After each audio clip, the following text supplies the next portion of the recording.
بسم الله الرحمن الرحيم. السلام عليكم ورحمة الله وبركاته.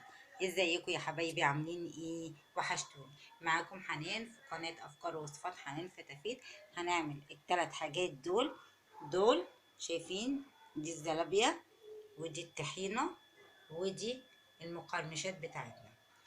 طبعا هتقولوا لي ايه ده؟ هقول لكم تعالوا نشوفوا الاختراع اللي احنا اخترعناه. تمام. بديل الشيبسي، بديل الطحينة، بديل الزلابية، من حاجات كلها والله موجودة في قلب البيت وطعمها يجنن وتحفة. هتعجبكم جدا جدا جدا. يا ريت تتابعي الفيديو للآخر وتقولي لي في الكومنتات ايه رأيك في اللي احنا عملناه ده. تمام. ست الشاطرة انها تقدر تدبر وتوفر في الوقت الزمن اللي احنا فيه ده يا حبايب قلبي، وتأكلي ولادك وبألف هنا وشفا. يلا بينا على طريقة العمل والمقادير. بصوا حبايبي، اي عيش بايت عندك احنا مش هنرميه، دي نعمة ربنا. تمام. في ناس كتيرة العيش اللي عندها ممكن لو عندها فراخ بتحطه لها، ما عندهاش فراخ بتحمصه. مثلا ده عيش نشف عندي، العيال مش هيرضوا ياكلوه، فبعمل ايه؟ بقطعه كده واحمره. تمام. اقطعه لهم كده مثلا تقطيعات عشوائية زي ما انتوا شايفين كده. مثلا لو لقيت حاجة كبيرة بقطعها اهي، حاجات عشوائية، قطعي مثلثات، قطعي اي حاجة. تمام.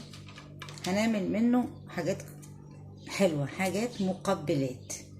اول مقبل عندنا اللي هو اللي احنا هنقطع العيش حسب بقى الكمية اللي عندك.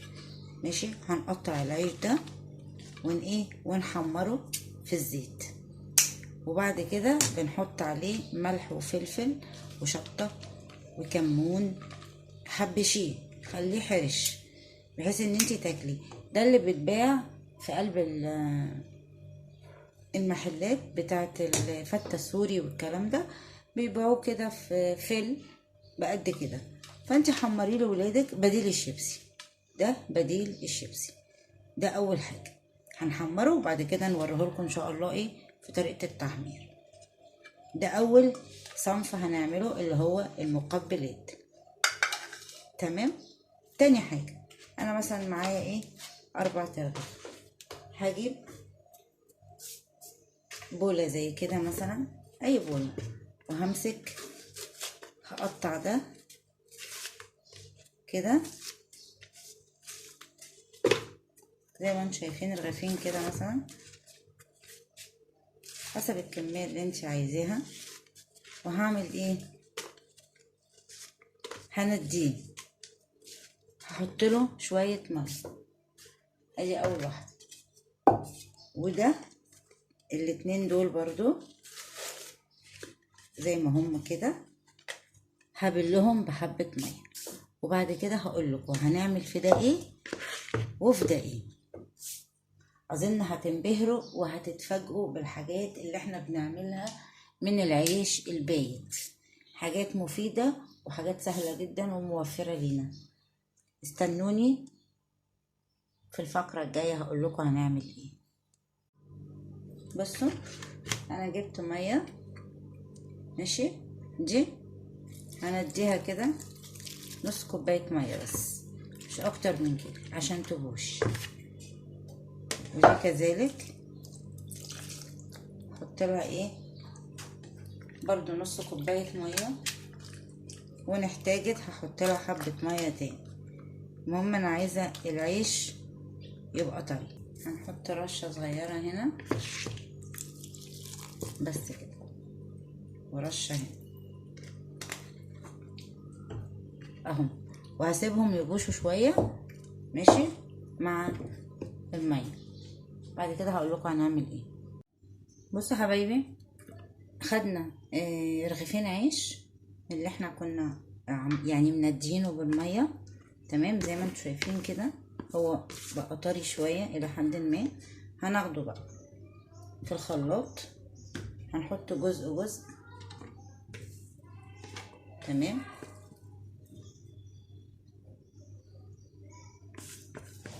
او هنحطهم كلهم مش مشكلة.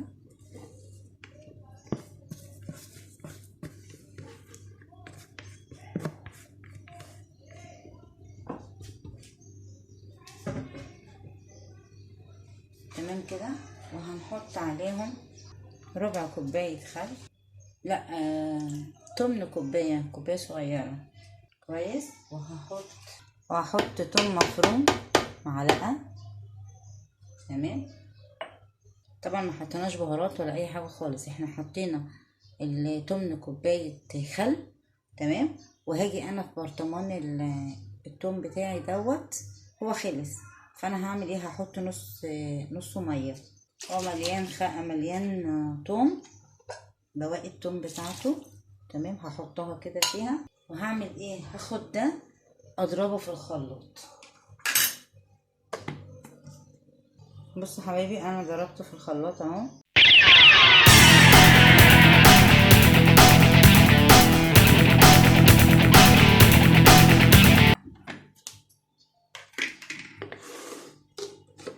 بصوا بقى عامل ازاي، شايفين؟ تمام. دي بديل الطحينة. انا عن تجربة، والله اقسم بالله عن تجربة، انا جربتها، موفرة جدا في المشاوي والكفتة والحاجات اللي بتحب فيها جنبيها طحينة. والله ولادي ما عرفوها الا لما انا قلت لهم، اقسم بالله يمين اتحاسب عليه ان فعلا موفرة. ودي الاغلبية العظمى اللي بيعملوها المحلات عشان يكتروا الطحينة، لان السمسم غالي والزيت اغلى. فدلوقتي الطحينة البيور يعني البيور خالص تعدلها 200-300 جنيه. انما اللي هم بيقولوا عليها انها بالسمسم، وانا عارفة ان هي مش بيور اصلا، وبتبقى محطوط عليها دقيق وكده، ب150 جنيه، والخليط ب100 جنيه. يعني حرام جدا. فانا دي والله موفرة جدا. انا كده حطيت رغيفين عيش. تمام. وحطيت عليهم تمن كوباية خل. عايزة زودي الخل اختياري. في ايه، هو اساسي، بس اختياري في ايه؟ في درجة المزازة بتاعته. حابة الطحينة فيها خل كتير حطي، مش حابة الطحينة فيها خل كتير ما تحطيش. ومعلقة توم مفروم. تمام. ونص كوباية مية مع التوم المفروم عشان تضرب الطحينة بتاعتنا. ممكن نكتفي بيها كده. تمام. مع شوية زيت وشوية بقى كمون وكزبرة، شوية حركات. وممكن تحطي معاها شوية طحينة كجزء من الطحينة. فاحنا هنشوف دلوقتي هنعمل فيها ايه. نحضرها في البولات بتاعتنا ونشوف نعمل فيها ايه. هنفضي بقى الطحينة بتاعتنا اهي. بسم الله. طبعا انت بتقدري تتحكمي في السمك بتاعنا، عايزة تخفيها شوية تزوديها شوية، تتقليها تخففيها براحتك، ده في ايدك انت.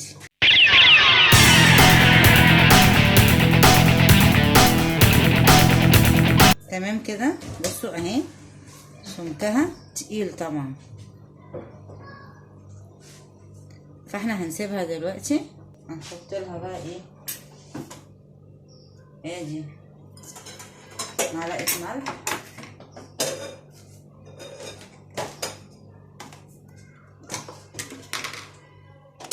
كمون،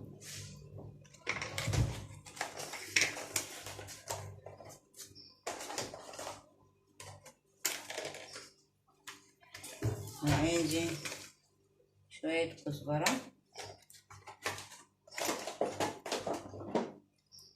وهنقلبها.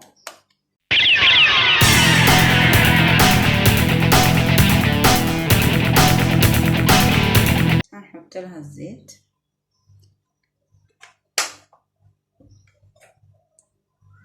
احنا بنحط الزيت اخر حاجة ليه؟ لان الزيت لو ضربناه مع العيش بيتقله، فدي كده هنحتاج ان احنا نخفها شوية. تقيلة اهي، بصوا عاملة ازاي. بصوا حبايبي، انا خدت بقية الخلاصة اللي في قلب الخلاط، حطيت فيها شوية مية، وبرضو حسب ما ايه ما انتي تعوزي السمك اللي انتي عايزاه. تمام.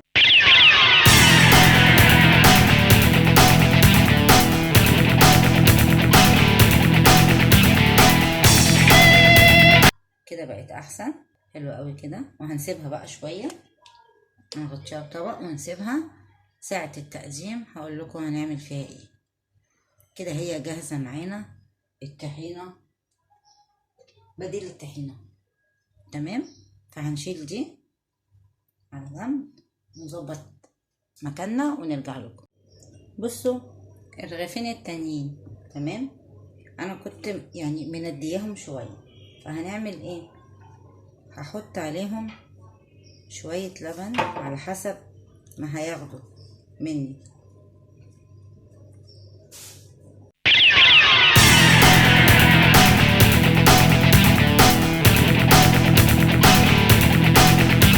مش عايزه اللبن عادي، ممكن تستخدمي الميه عادي.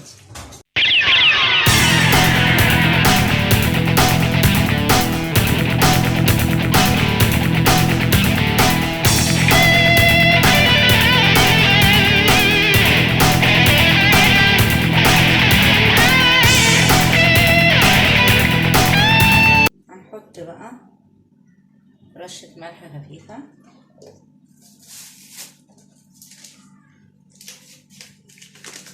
ودي معلقه بيكنج باودر صغيره.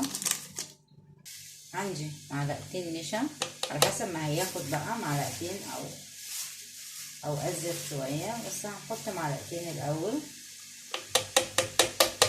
النشا هيخلي العجينه بتاعتنا هشه شويه، فاحنا لو احتاجنا ممكن ناخد المعلقه الاخيره دي.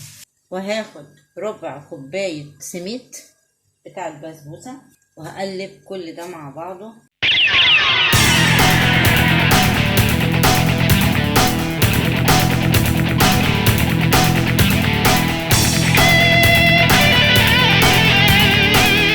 دي اخر معلقه نشا.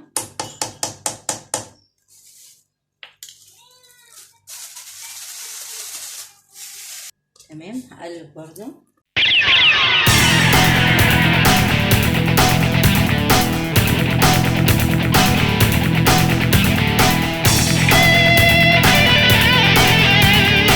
كده العجينه بتاعتي لينه.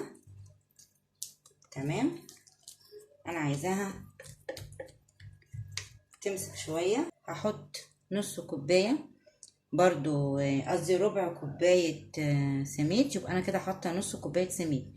برضو ده على حسب العيش بتاعك ومدى الليونه بتاعتك، عشان دي تشرب الايه الميه، او تشرب اللبن اللي موجود في قلب العجينه.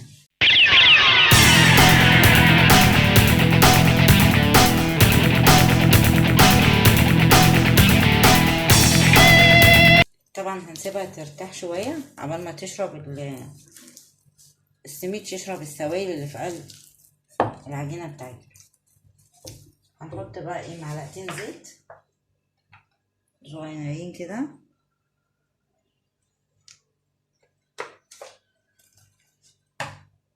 وهقلب العجينه بتاعتنا.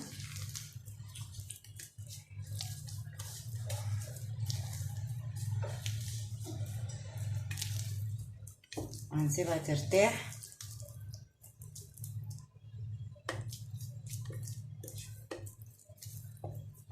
بصي هي لسه طبعا تبقى ملزقه، مش هنعرف نشكلها. هنسيبها بقى ترتاح شويه لغايه ما نخلص الورم. بصوا حبايبي، انا سبتها ترتاح اهي. تمام. جبت صينيه، اي صينيه، هدهنها بس كده زيت عشان لما احطها ما تلزقش فيها، وهجيب الباقي افضيه عليها عشان ما نحتاجش زيت كتير عشان نعرف نمسكها. حسيت ان هي طريه شويه، ممكن تحط لها معلقه دقيق او تزودي لها نشا تاني. كده انا هعملها بالزيت ده.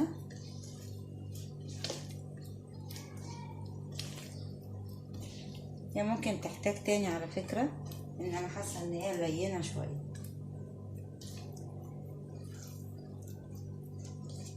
فلو ما عندكيش سميد تاني ماشي، ممكن تحط لها ايه معلقتين دقيق، معلقه دقيق، شويه نشا، براحتك يعني حسب ما انت عايزه. هحط لها كده شويه حبه كده شبه المعلقه عشان تمسك معايا بس.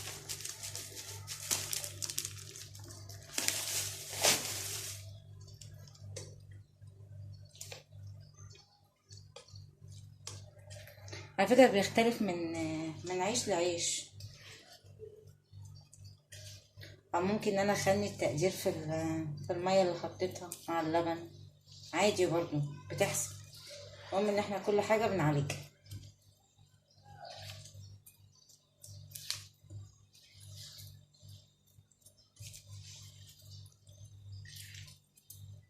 تمام كده، هي كده ملزقه شويه.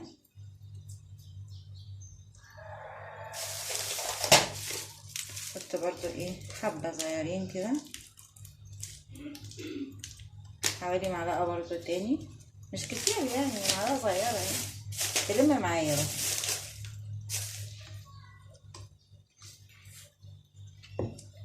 ده في حاله لو ما عندكيش سميد تاني، لو عندك سميد ممكن تحطي كوبايه سميد. بصوا هي كده تمام، عشان تبقى خفيفه معانا بدل ما تتكتم يعني.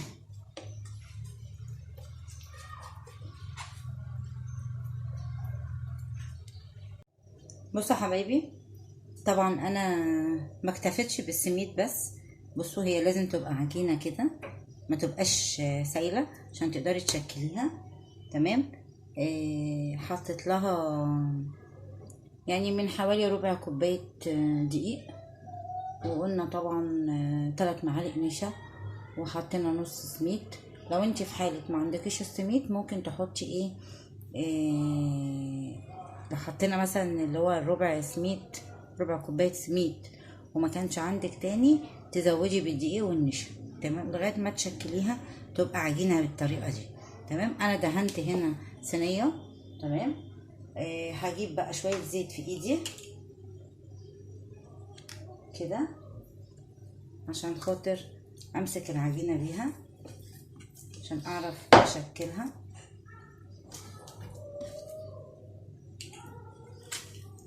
تمام، عشان هي ما فيهاش زيت ولا سمنه، الا يا دوبك حاجات بسيطه.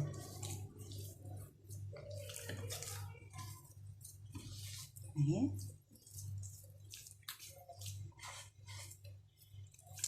بصوا عجينه عامله ازاي، ناعمه وحلوه. انا عايزاها كده تبقى حلوه كده عشان تقدري تشكليها.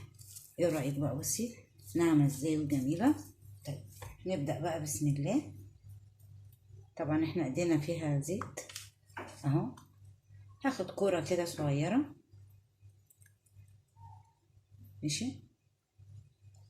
اي نوع مكسرات بقى عندك، ممكن تحطي مكسرات، تحطي زبيب جوزين. انا هكتفي بواحده سودانيه.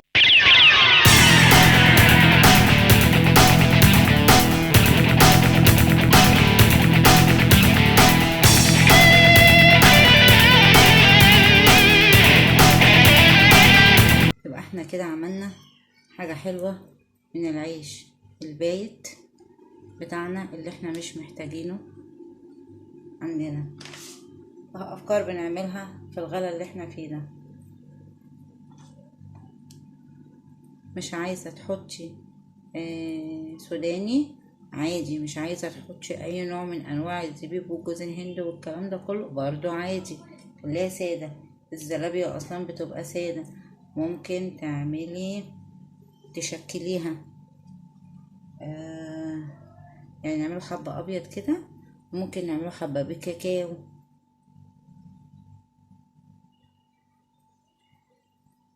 تمام اهو كده. ايه رأيكم بقى؟ هكمل انا الكمية دي كلها وهنستنى بعض ساعة القلية اخلصها بس الاول. بصوا يا حبايبي، انا شكلتها كرات اهي زي زلابية او لقمة القاضي. دي هتتقلى بقى في شويه زيت او زيت غسيل على حسب ما انت عايزه يعني. تمام. هسيبها بس ترتاح لحين ما احضر الزيت بتاعها اقليها. يبقى احنا عملنا النهارده 3 حاجات. عملنا بديل الزلابيه بالعيش البايت، وعملنا الطحينه بديل الطحينه برضو بالعيش البايت، وعملنا المقرمشات بالعيش البايت. يعني استغلينا العيش البايت في اصناف احنا بنحبها وولادنا بيشتروها، فاحنا حبينا ان احنا نعمل اقتصاد في اللي احنا بنعمله دوت ونوفر شوية. هسيبكم بقى شوية كده وان شاء الله هنشوفوها بقى في الآلية ونحضر الحاجة مع بعض. بصوا يا حبيبي، انا حطيت الزيت على النار. تمام. يعني مش حامي قوي، نص نص كده، مش هعلي عليه قوي. جرب كده بس. احنا عايزين نحمر العيش ويكون لونه ايه، ذهبي حلو ده.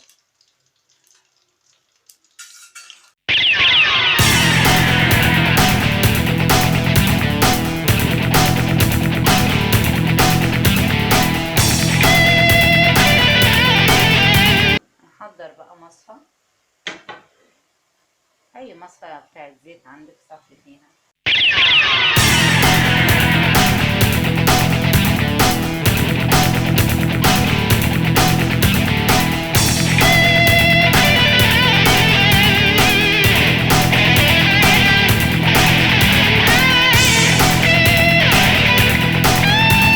كده اهو اللون بقى حلو، لونه بقى ذهبي. هنطفي النار، نبدأ نصفي العيش من الزيت.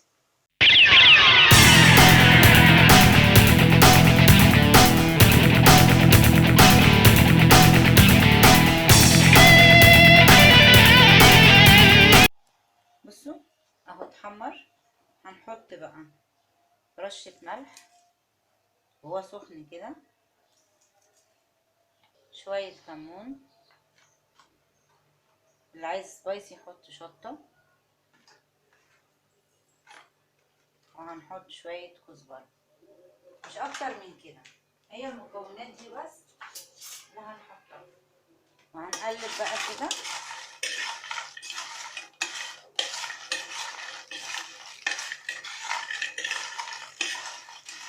ويتقدم مع اي بقى حاجة، ممكن تاكلوه كده للولاد.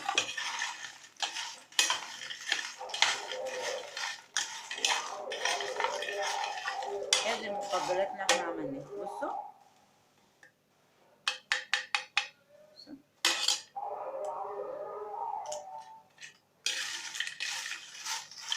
تمام. هنشوفها بقى في التقديم ان شاء الله. بصوا حبايبي، انا حطيت زيت في حله عشان تبقى غويطه. تمام، عشان ما يستهلكش زيت كتير، لان لو على دي وحطيناها في حاجه كبيره هتاخد زيت كتير قوي. فحطيت في حله صغيره عشان يبقى عميق معايا. تمام. يسخن الزيت وهحط حبات الزلابيه بتاعتنا، اللي هي بديله الزلابيه او الحاجه الحلوه بتاعتنا، نقليها قليه حلوه، وبعد كده ايه نطلعها.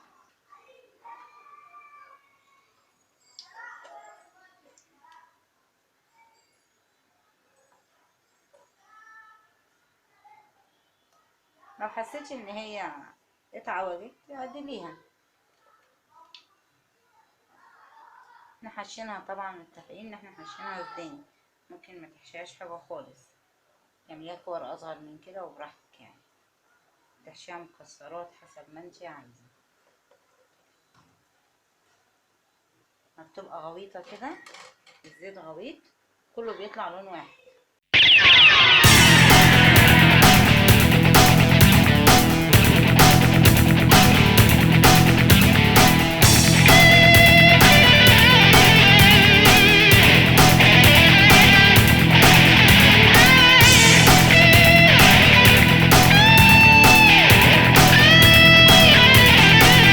خلي النار متوسطه، ماشي يا جماعه، متبقاش حاميه قوي عشان ما تحمرهاش، تبقى هتلاقيها ايه، نيه من جوه.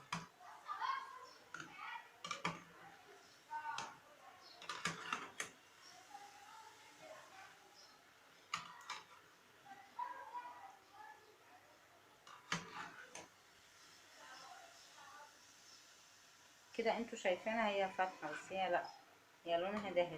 هنغمقها سنة كمان.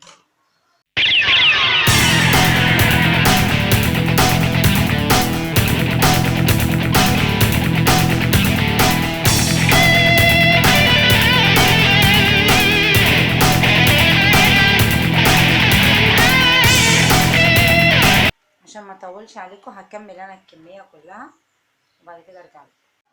بصوا حبايبي اهي اتقلت. بديلة الزلابية، ده بديل الشيبسي، ودي بديل الطحينة. هنجرنش بقى حاجتنا ونظبطها. شوف هنعمل ايه الاول. اول حاجة عندنا ده ممكن نحط كده كمقبلات كده في اطباق صغيرة.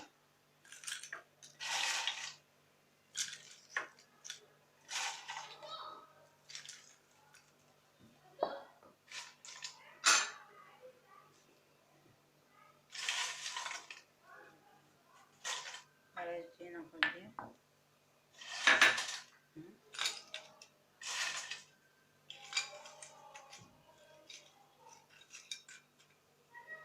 اهو، وادي الطحينة. بصوا طبعا لما بتتحط في التلاجة اهي بتتقل. ممكن تحط لها زبادي. عفوا، ممكن تحط لها زبادي وممكن تحط لها طحينة، جزء من الطحينة، ماشي. انما هي كده مش محتاجة. على فكرة تنفع كمان في الجندوفلي، في المخلول.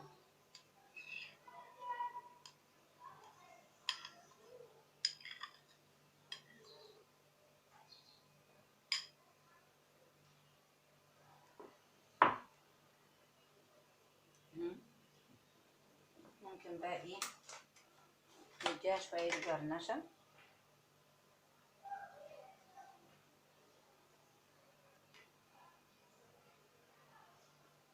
شوية كمون كده على الوش.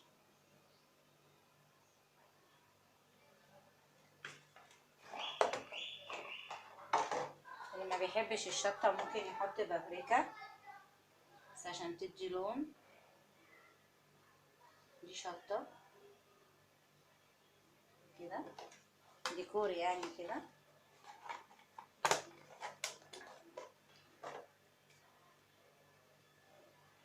اهو.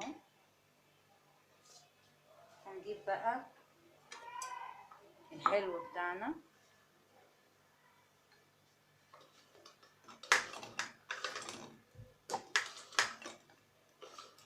نحط جزء كده. اللي عايز يحط عسل يحط، واللي عايز يحط سكر يحط. انا هحط سكر بودرة.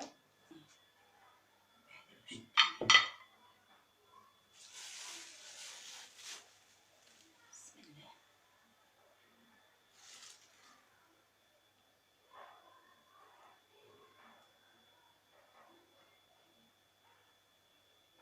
خلي بالكم تكتروا شوية عشان هي اصلا مفيهاش سكريات.